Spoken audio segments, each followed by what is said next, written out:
간절히 기도드렸습니다. 아멘. 저는 오늘 봉독교회 말씀 가지고 고난받는 종이라는 제목으로 여러분과 좀 말씀을 나누겠습니다. 오늘은 종려주일입니다. 예수님께서 온 인류를 위해 십자가를 지시기 위해 예루살렘으로 입성 들어가셨을 때 무리들이 종려나무 가지를 흔들며 환영한 데서 유래한 절기죠. 예수님의 한 주간 고난주간이 시작되기 때문에 고난주일이라고도 부릅니다. 그러니까 종려주일이자 고난주일이라고도 부르는데, 예수님께서 오늘 예루살렘의 무리들의 열렬한 환영 속에 입성하시고 며칠이 지나지 않아 그렇게 예수님을 열렬히 환영하던 군중들이 예수님을 버리고, 그래서 예수님은 고난받고 십자가에 돌아가시게 되지요. 예수님께서는 이 환영과 버림이라고 하는 전혀 상반된 상황을 기다렸다는 듯이 묵묵히 받아들이고 그 십자가의 길을 걸어가시게 되는데요. 이렇게 고난받는 종으로 십자가의 길을 걸어가신 예수님에 대해서 오늘 우리가 함께 제가 봉독해 올렸던 이사야 50장이 이렇게 먼저 예언을 했습니다. 이사야 50장 4절에서 9절, 제가 봉독해 올린 이 말씀은 오늘 사순절 6번째 주일이자 종려주일의 성서일과 구약 본문입니다. 이 본문은 고난받는 종의 노래다라고 하는 별칭이 있는데요, 여기에서 노래라고 하니까 뭔가 상당히 낭만적으로 들릴 수 있습니다만 실제로 배경은 그렇지가 않습니다. 이 예언의 역사적인 배경은 특별히 이사야서가 1장부터 39장 또 40장에서 55장 이렇게 좀 나누어져 있는데, 40장에서 55장까지를 이제 학문적으로 분석할 때는 제2사 2이사야서라고 합니다. 그러니까 1장에서 39장까지의 배경은 8세기, 40장부터 55장까지는 6세기로 이 시기가 바뀌게 되거든요. 그래서 그때에 선포되는 말씀은 바로 남왕국 유다가 멸망하던 시기이기 때문에 하나님께서 희망과 구원의 메시지를 선포하시는 게 40장에서 55장의 내용이거든요. 그러니까 여러분들이 이사야에서 40장에서 55장을 좀 읽다 보면 유난히도 하나님께서 소망에 대한 이야기, 구원에 대한 이야기를 많이 하고 계시는 것을 우리가 보게 되는데요. 어쨌든 이 예언에, 오늘 우리가 읽었던 이 50장의 예언의 배경 또한 바벨론 포로기입니다. 남왕국 유다가 BC 586년에 바벨론의 멸망을 당하고 바벨론의 포로로 끌려간 시기를 배경으로 하는데요. 그렇게 바벨론 포로로 끌려가 고통스러운 시간을 보내고 있는 동족들을 바라보는 이 하나님의 종의, 이 선지자의 마음이 오늘 이 본문에는 고스란히 담겨 있습니다. 눈앞에 펼쳐진 이 포로된 이 동포들의 현실에 하나님의 종의 마음은 너무나 마음이 아팠어요. 선지자가 바라보기엔 그렇게 고달프게 포로로 끌려와서 힘겨운 타향살이를 하고 있는 동족들을 그래서 위로해주고 싶어요. 너무나 힘든데 하나님의 소망을 이야기해주고 싶고 하나님의 위로를 이야기해주고 싶은데 너무나도 비참한 현실 앞에서 어떤 말을 꺼내야 할지 막막했습니다.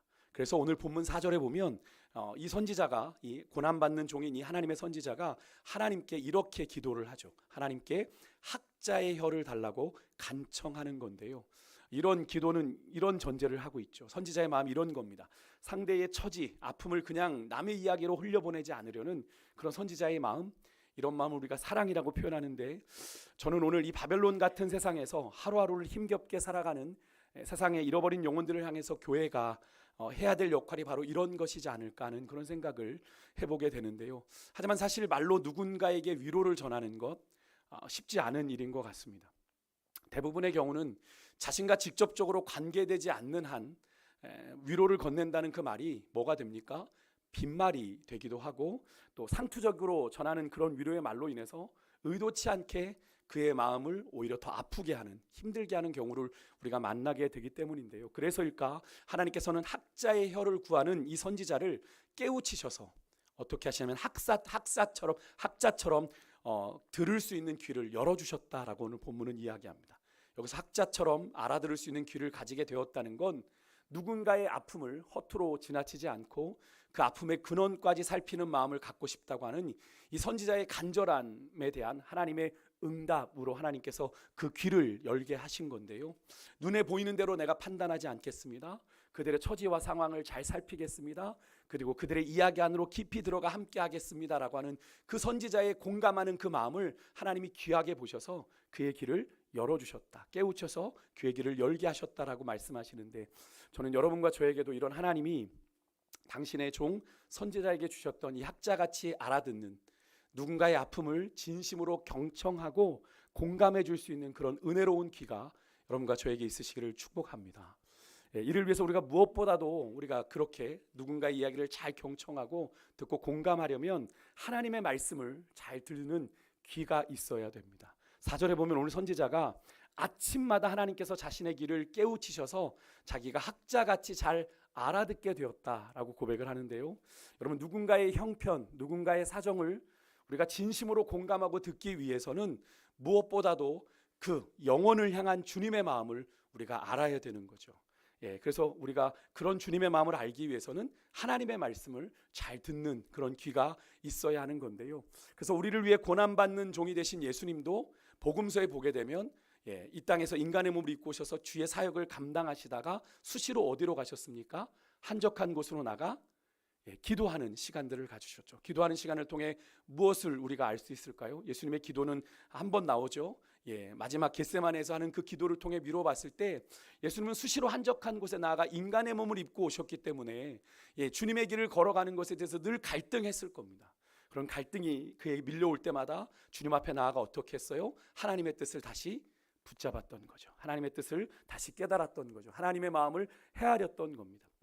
오늘 이 시간 하나님께서 당신의 고난받는 종 이사야 선지자에게 그러셨던 것처럼 우리의 귀를 하나님께서 학자같이 깨우쳐 주시는 그런 은혜가 있으시기를 주의 이름으로 축복합니다. 여러분에게 꼭 필요한 말씀이 오늘 이 시간 들려지는 그런 은혜가 있기를 주의 이름으로 축복합니다.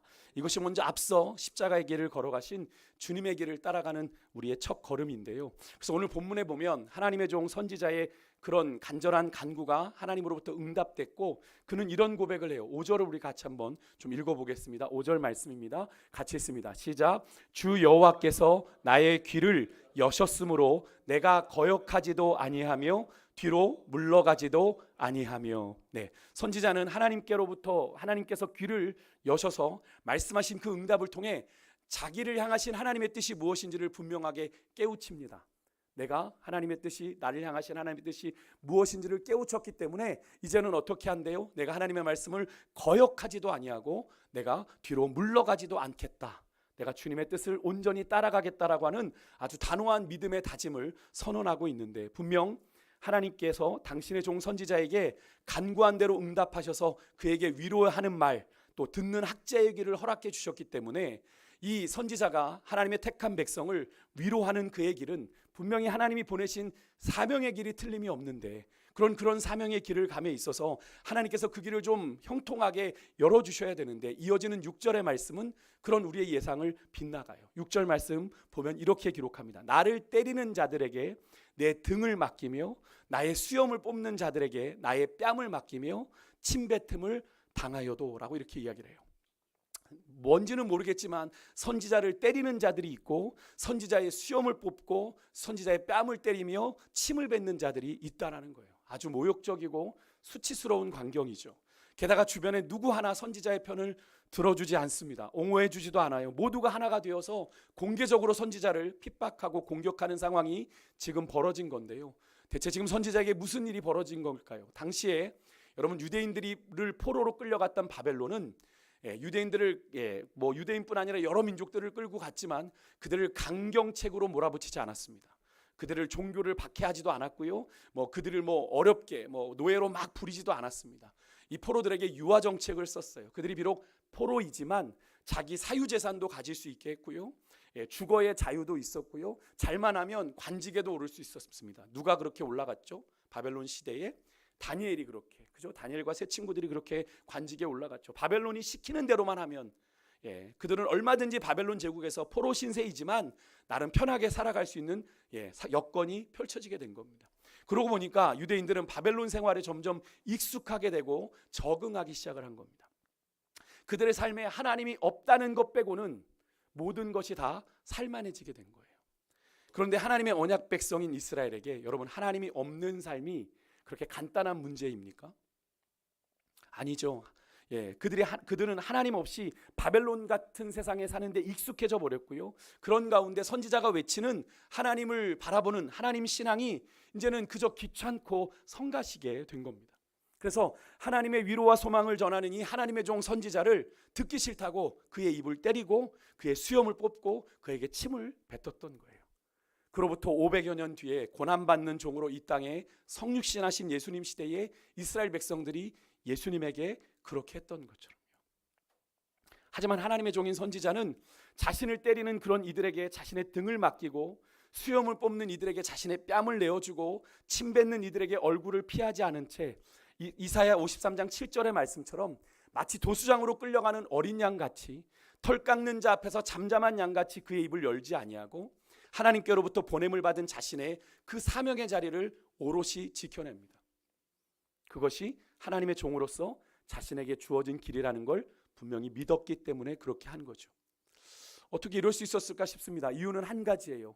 하나님의 뜻을 따라 고난받는 종 이 선지자는 지금 자신이 겪고 있는 이 길이 하나님이 보내신 길이고 이런 상황을 내가 피하지 않고 오롯이 감당해내는 것이 하나님의 뜻을 따르는 길이라고 믿었기 때문에 그런 겁니다. 하나님이 나를 보내셨고 내가 이 상황을 피하지 않고 이 상황을 견뎌내는 것이 하나님의 뜻이라는 걸 믿었다는 거예요. 여러분, 그렇게 하나님이 일이 어렵고 힘들더라도 피하지 않고 받아들이는 사람에게 하나님은 피할 길을 내시고 또 감당할 힘을 주시는 분이 우리 하나님이시죠. 그래서 그 사실을 믿는 선지자가 이런 고백을 해요. 우리 7절 말씀을 좀 같이 한번 읽겠습니다. 7절 말씀 같이 읽습니다. 시작. 주 여호와께서 나를 도우심으로 내가 부끄러워하지 아니하고 내 얼굴을 부싯돌같이 굳게 하였으므로 내가 수치를 당하지 아니할 줄 아노라. 아멘. 지금 선지자는 충분히 부끄러웠고 수치스러운 상황임에도 불구하고 하나님의 도우심을 믿었다고 그래요. 하나님의 도우심을 믿었고 그래서 그의 얼굴을 부싯돌같이 굳게 했다. 안색이 변하지 않았다, 개의치 않았다라는 거예요. 하나님을 절대 신뢰하며 하나님의 구원을 확신하고 있다는 믿음의 고백인 거죠. 그런데 여기서 이 시인이 이 선지자가 고백하고 있는 하나님께서 나를 도우신다. 나는 이 선지자의 고백은 여러분 우리도 숱하게 들어왔던 것이고 또 고백했던 말인데 그러면서도 우리가 참 쉽게 오해하는 말씀이기도 하죠. 왜냐하면 이 말씀을 우리가 그렇게 받아들이면 하나님이 우리를 도우신다면 여러분 어떤 느낌이세요? 우리가 기도하면 내 지금의 이 상황에서 나를 건져주실 거야, 나를 구해주실 거야, 반드시 응답해 주셔서 나의 이 곤란하고 억울한 상황을 하나님이 바꿔주실 거야 라고 생각하는데 그게 맞습니까? 맞습니다. 하지만 정말 그럽니까? 그러지 않은 때도 있지요. 그렇지 않습니까? 하나님이 꼭 그렇게 건져주시지 않을 때도 있어요. 예를 들어 여러분, 하나님이 돕는다는 걸 그렇게만 생각하시면 안 되는 게, 여러분 우리가 어린 자녀들을 양육하면서 아이들을 돕는다고 여러분 부모들이 무조건 아이가 원하는 대로 다 들어줍니까? 아니죠. 아이가 조금 자라게 되면 어릴 때는 그냥 우는 대로 젖물리고 또 뭐 기저귀 갈아주고 원하는 대로 다 해주지만 아이가 조금 자라게 되면 성장하게 되면 그 아이가 조금 더 바르게 성장하게 하기 위해서는 때로는 아이가 힘들어해도 억울해해도 그죠? 아이의 뜻을 꺾게 되죠. 따라주지 않고 꺾고 그 시간을 오롯이 견뎌내게 할 때가 있습니다. 그죠? 옆에서 지켜보면서 이 아이가 그 시간을 잘 보내는 가운데 잘 성장할 수 있게. 여러분, 그렇다고 그 시간에 그렇게 부모가 아이를 그냥 지켜보고 내버려 둔다고 부모가 아이를 돕지 않는 건가요? 아니죠. 또 다른 의미로 그 아이를 부모는 돕고 있는 거죠. 마찬가지입니다. 오늘 본문에서 선지자가 하나님의 도우심을 믿었는데 그 도우심을 믿은 게 하나님이 지금 이 선지자가 처한 이 수치스럽고 모욕을 당하고 있는 이 상황에서 하나님이 건져주실 거라는 사실을 믿은 게 아니에요. 지금의 이 상황을 역전시켜 주실 걸 믿은 게 아니라 그냥 자신이 걷고 있는 이 길이 곧 하나님의 뜻이라는 걸 믿고 받아들였다는 겁니다. 엄청난 믿음이지 않아요? 엄청난 믿음입니다. 그렇게 수치와 모욕을 당하면서도 그 길마저도 하나님의 뜻을 따르는 길임을 이 선지자는 묵묵히 받아들였다는 거예요. 그리 아니하실지라도, 그죠? 나의 원대로 마옵시고 아버지의 뜻대로 그 길을 따라가는 예수님의 모습이 여기서 보이죠. 우리는 모든 것이 하나님께로부터 왔고 우리의 삶의 모든 것이 하나님이 주신 거라고 믿으면서도 지금 내가 처해 있는 상황이나 내가 가진 것들로 인해서 그것이 내 기대와 다르고 내가 원하는 내 바람과 다르다고 해서 참 하나님 앞에 많이 억울해하고 섭섭해하잖아요. 그죠? 하나님이 내게 모든 걸 주셨으니까 여기 하나님의 뜻이 있다고 믿는 게 아니라 내가 좀 불편하고 내가 좀 억울하면 하나님 앞에 하나님 어떻게 그러실 수 있냐고 억울해하고 섭섭해하는데 지금 이 선지자는 그렇게 원치 않는 상황 속에서도 이 상황을 뭘로 받아들였다고요? 나를 향하신 하나님의 뜻으로 받아들였다는 겁니다. 여러분, 하나님의 종인 이 선지자는요, 자신의 기대와 전혀 다른 지금 이 상황 속에서 하나님을 향한 믿음을 잃어버리지 아니하고 하나님의 뜻을 신뢰하고 묵묵히 그 하나님의 뜻을 따라가고 있다라는 거예요. 예수님이 그러셨던 것처럼.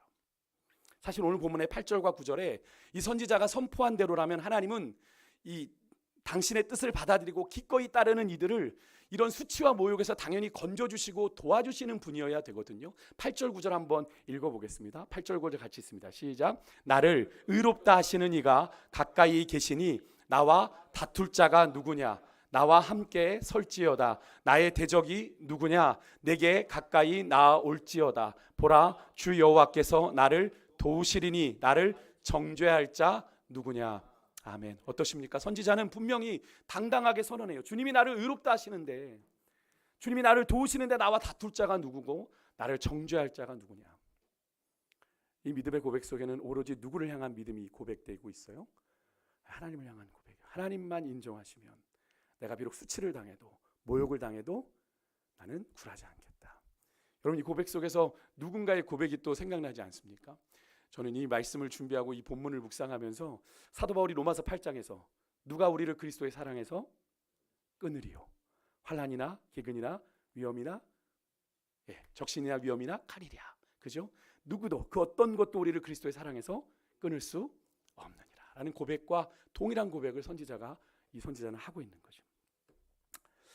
여러분, 하지만 그런 선지자의 호기로운 고백과는 다르게 이 선지자의 형편은 나아지고 있지 않죠. 물론 기대하고 있지 않지만 여전히 모욕을 당하고 수치를 당하는 이런 선지자의 삶을 그냥 그대로 놓고 보자면 그런 생각이 좀 들더라고요. 하나님은 그저 그의 삶을 지금 방관한 채 도무지 아무것도 하시지 않고 있는 것처럼 보여요.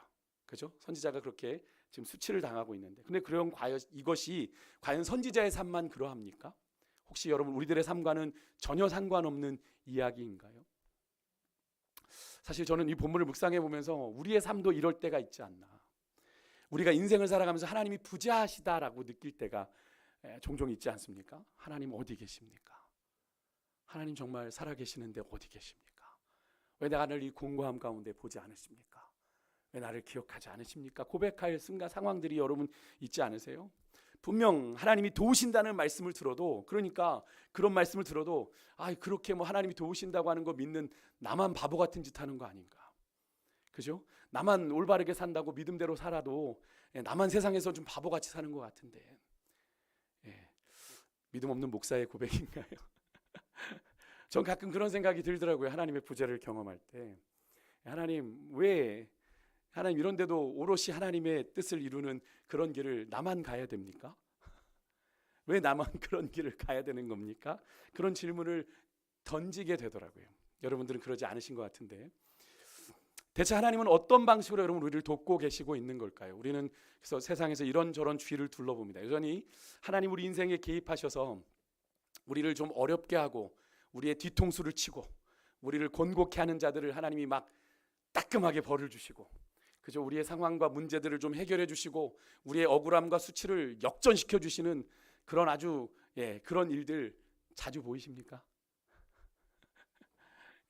사실 솔직히 잘 보이지 않아요. 그죠?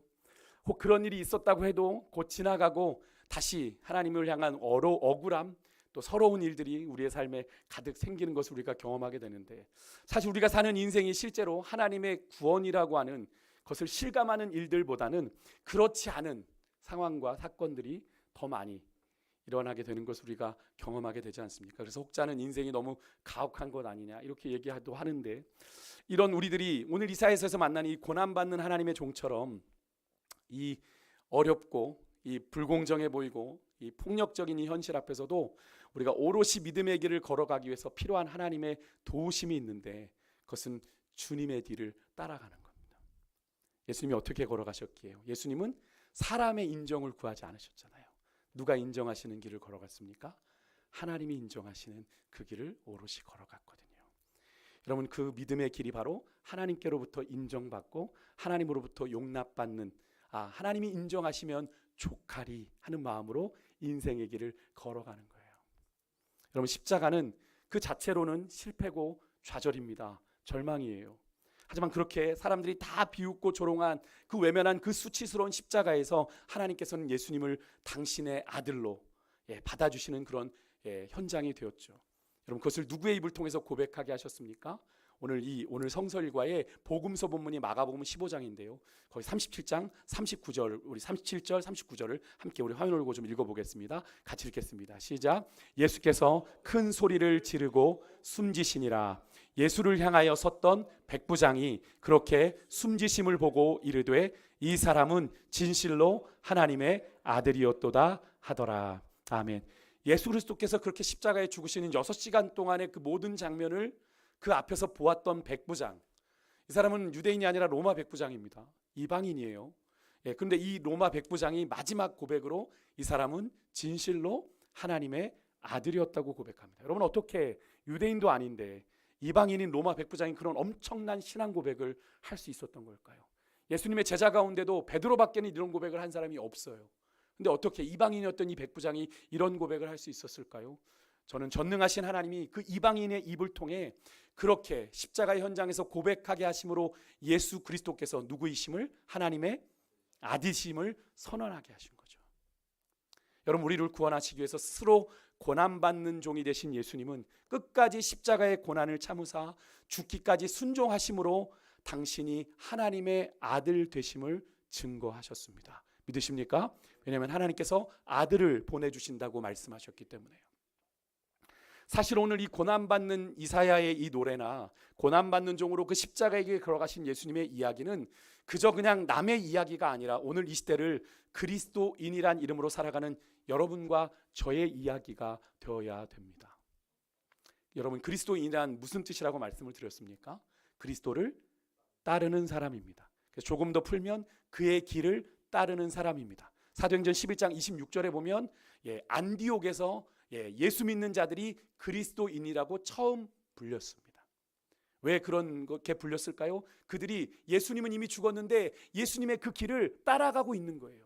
그래서 예수 믿지 않는 자들이 그렇게 예수 믿는 자들을 보고 그렇게 부른 겁니다. 그리스도인이라고 말입니다. 얼마나 명예로운 호칭인지 몰라요. 여러분, 우리가 그렇다면 우리가 그리스도인이라면 여러분, 우리는 마찬가지로 예수님의 그 걸어가신 그 길을 따라가야 되는 사람인데, 고난받는 종으로 그렇게 걸어가신 예수님의 그 길을 따라가야 되는 존재인데, 여러분은 어떠십니까? 여러분은 그 길을 따라가고 계세요? 우리는 그리스도인이라고 너무나도 쉽게 얘기하잖아요. 그리스도인이십니까? 예, 그리스도인입니다 라고 고백하고 계시는데, 여러분 정말 그리스도인이라는 그 고백에 걸맞게 여러분은 예수님이 걸어가신 그 길을 따라가고 계시냐고요. 사실 오늘 우리가 이사야의 말씀을 통해 살펴본 것처럼 고난받는 종의 이 길이 자신이 없고 예수님의 십자가를 딸 용기가 없는 이유가 사실은 거기 있죠. 예수님께서는 철저하게 사람들에게 외면받고 멸시받고 버림받으셨습니다. 서두에서 말씀드렸지만 불과 며칠 전에 호산나 다윗의 자손이여 우리를 구원하소서 외쳤던 그들이 여러분 며칠도 지나지 않아, 일주일도 채 지나지 않아 crucify him, 그를 십자가에 못 박으러 외쳤던 자들이 됐잖아요. 여러분, 오늘 이사야 본문의 6절의 말씀이요, 오늘 성서일과 복음서 본문인 마가복음 15장에 비슷한 말씀이 있습니다. 17절에서 20절의 말씀인데 6절 말씀이 먼저 뭐였습니까? 고난받는 종이 당하는 수치와 모욕을 이야기했습니다. 나를 때리는 자들에게 내 등을 맡기며 나의 수염을 뽑는 자들에게 나의 뺨을 맡기며 모욕과 침뱉음을 당하여도 내 얼굴을 가리지 아니하였다. 그 수치와 모욕을 오롯이 다 받아냈다라는 거죠. 마가복음 15장 17절에서 20절 말씀 우리 같이 한번 좀 읽어볼게요. 같이 읽습니다. 시작. 예수께서 예수에게 자색 옷을 입히고 가시관을 엮어 씌우고 경례하여 이르되 유대인의 왕이여 평안할지어다 하고 갈대로 그의 머리를 치며 침을 뱉으며 꿇어 절하더라. 희롱을 다한 후 자색 옷을 벗기고 도로 그의 옷을 입히고 십자가에 못 박으려고 끌고 나가니라. 아멘. 여러분, 예수님의 이런 모습이, 이런 조롱받는, 이런 고통받는, 이런 버림받는 모습이 우리로 주님의 그 십자가의 길을 더 망설이게 하는데요. 사실 우리 본성 안에는 그런 게 있죠. 하나님께로부터 의롭다고 인정받는 것보다 누구에게 더 인정받는 걸 좋아해요? 사람에게 인정받는 걸 더 좋아하는 쪽으로 우리의 마음이 흘러가죠. 왜 그렇습니까? 하나님은 멀고 사람은 가까이 있으니까. 하나님의 나라는 보이지 않지만 세상은 우리 눈에 실제로 보이니까. 자꾸 보이는 것 먼저, 가까운 것부터 잡게 되는 거잖아요. 그래서 사람에게 인정받고 싶고 용납받고 싶고 이 땅에서 그럴듯하게 살고 싶다라고 하는 것이 우리의 자아의 욕구에서 벗어나는 것이 사실 어려운 게 사실이죠. 아닌 듯 그렇게 살지만 목사인 저도 그런 것에서 좀 자유한 듯 살고 싶은 것처럼 보여드리고 싶은데 제 안은 그렇지 않더라고요. 저도 그런 욕구들이 막 있더라고요. 인정받고 싶고 용납받고 싶고 이 땅에서 목사지만 좀 그럴듯하게 살고 싶고 하는 그런 욕구들이 제 안에서 솟아오르는 걸 경험하게 되더라고요. 그래서 사도 바울은 오늘 성서일과 서신서 본문인 빌립보서 2장 5절에서 이런 고백을 한 겁니다. 우리의 힘으로 안 되니까 같이 한번 읽어볼까요? 시작. 너희 안에 이 마음을 품으라 곧 그리스도 예수의 마음이니. 어떻게 하라고요? 그리스도 예수의 마음을 품으래요. 그 마음은 어떤 마음인데요? 예수님의 마음이 어떤 마음인데 우리가 그 마음을 품으면 됩니까? 이어지는 6절과 8절에서 그 마음을 이렇게 표현해요. 함께 읽겠습니다. 같이 읽습니다. 그는 근본 하나님의 본체시나 하나님과 동등됨을 종의 형체를 가지사 사람들과 같이 되셨고 사람의 모양으로 나타나사 자기를 낮추시고 죽기까지 복종하셨으니 곧 십자가에 죽으심이라. 아멘. 그리스도 예수의 마음은 어떤 마음이에요? 자기를 비우고 자기를 낮추고 죽기까지 순종하신 모습이죠. 우리는 이렇게 이 말씀을 묵상할 때마다 그런 얘기를 종종 하죠. 종종 예수님이니까 가능했지. 예수님이니까 그랬던 거 아니야. 이 말씀대로 그렇게 해서 실천하지 못하는 내 신앙을 그렇게 합리화합니다. 예수님이니까 한 거고 나는 인간이니까 못한 거고. 근데 여러분 그렇지 않아요. 예수님께서 하신 일, 자기를 비우고 자기를 낮추시고 죽기까지 순종하신 일, 예수님이 하나님이셨을 때 하신 일입니까? 아니죠. 예수님이 사람이셨을 때 하신 일입니다. 그렇기 때문에 사도 바울이 예수님 그렇게 하셨으니까 우리도 그렇게 할 수 있어. 그래서 예수님의 마음을 품으라고 우리에게 그렇게 말씀하고 있는 거예요. 물론 이것이 여전히 죄인된 성정을 가지고 있는 우리 입장에선 결코 쉽지 않아요. 쉽지 않습니다. 그렇다고 그럼 포기해요? 하나님이 강권적으로 하시면 들으실 거예요? 하나님 강권적으로 하시면 나를 비우고 나를 낮추고 죽기까지 순종하실 거예요? 아니잖아요. 그죠? 우리가 예수님의 마음을 품으려고 노력해야 우리의 신앙이 그런 노력 가운데 성숙해 가는 거죠. 성장해 가는 겁니다. 그런 모습이 삶에서 나타날 때 세상 사람들도 인정하는 거죠. 우리와 구별되는구나. 우리와 다르구나. 그래서 거룩하구나. 그래서 너희는 그리스도인이구나 라고 부르게 되는 거죠. 우리가 어쩔 수 없다고 세상 사람들처럼 아무것도 하지 않고 있으면, 주님의 마음 품지 않으면 우리는 달라질 수가 없는 거죠. 끝으로 우리가 주의 길을 걸어가기 위해서 품어야 되는 예수님의 마음, 자신을 비우고 낮추고 죽기까지 순종한다는 것이 무엇인지를 좀 간단하게 나누고 말씀 마치겠습니다. 먼저 예수님께서는 하나님과 본체로 마땅히 자기의 것이었던 하나님과 동등되는 신적인 특권을 내려놓으셨죠. 그래서 그렇게 그 길을 따라가는 우리 그리스도인들도 우리 주님처럼 나를 비우고 우리가 마땅히 누리는 그 특권을 좀 내려놓고 버릴 수 있어야 됩니다. 내가 당연히 누려야 될 권리마저도 주를 위해서 포기할 수 있어야 된다라는 거예요. 참 어려운 일이죠. 내가 당연히 누릴 건데, 내가 당연히 찾아야 될 권리라고 하는데 그것마저 주를 위해 내려놓는 것. 다음으로 예수님께서 자신을 비운 결과로 종의 모습을 가지고 사람들과 같이 되셨다. 우리는 종종 그런 기대를 가져요. 나를 비우고 나를 비우면 하나님이 더 좋은 것으로 채워주실 거다. 맞습니까? 맞습니다. 맞습니다. 하나님이 채우시기도 합니다만, 물론 하나님이 뜻이면 그렇게 나를 채우셔서 나로 그렇게 부유하게 하시고 나로 그렇게 누리게 하실 거라면 가능하죠. 하지만 여기서 말하는 비움과 낮아짐은 그것을 디딤돌 삼아서 내가 더 많이 누리고 더 많이 높아지려는 것이 아니라 그냥 비우고 그냥 낮아지는 거예요. 예수님처럼 주님의 뜻에 끝까지 복종하며 가는 겁니다. 여러분, 하나님이신 예수님이 인간의 몸을 입으신 것도 놀라운 사실이지만, 여러분, 예수님이 십자가에서 죽으셨다는 건 이걸 의미해요. 이런 인간 중에서도 그 당시 십자가에서 죽는 사람은 가장 극형이라고 그랬죠. 인간 말종이 되는 지경까지 예수님이 자신을 어떻게 하셨다는 겁니까? 낮추셨다는 겁니다. 단순히 인간이 아니에요. 인간의 몸을 입은 수준이 아니라 인간 가운데서도 가장 바닥까지 내려가시는 자리까지 나아가신 것이 바로 십자가 죽음이에요. 그것이 극한 형벌이기도 하지만 그 십자가는 그 당시에 신분이 그냥 바닥으로 내려지는 수치의 상징이기도 했거든요. 그 십자가에서 죽는 순간 그 사람은 인간 말종이 되는 거예요. 예수님이 그런 존재가 되셨다는 거죠. 누구의 뜻을 이루시기 위해? 하나님 아버지의 뜻을 이루시기에 거기까지 죽기까지 복종하셨던 건데요. 여러분, 우리는 어떠합니까? 우리는 그렇게 자기를 낮추고 그렇게 죽기까지 주의 뜻을 이루어 갑니까? 조금만 부딪혀도, 조금만 끼어들어도 욱하는 우리인데, 그죠? 마지막은 순종입니다. 사무엘상 15장 22절에서 순종이 제사보다 낫고 듣는 것이 순양의 기름보다 낫다고 얘기했어요. 여러분, 아무리 예배를 열심히 드리고 하나님의 말씀을 많이 듣고 여러분 뭐 읽고 듣는다고 해도 그 말씀에 순종하지 않으면 아무것도 아니란 이야기죠. 너무나 잘 하시는 말씀이지 않습니까? 물론 여기에 9절에 듣는 것이라는 표현이 나오니까 목사님 들어도 된대잖아요 라고 얘기하실 수 있는데, 여러분, 듣는다는 건, 성경의 히브리어에 듣는다는 건, 쉐마라고 하는 듣는다는 건 순종이 포함되어 있어요. 순종이 포함되어 있어요. 그러니까 듣는 것이 순종과 같은 말입니다. 그러니까 우리가 제대로 순종하려면 어떻게 할까요? 제대로 들어야 됩니다.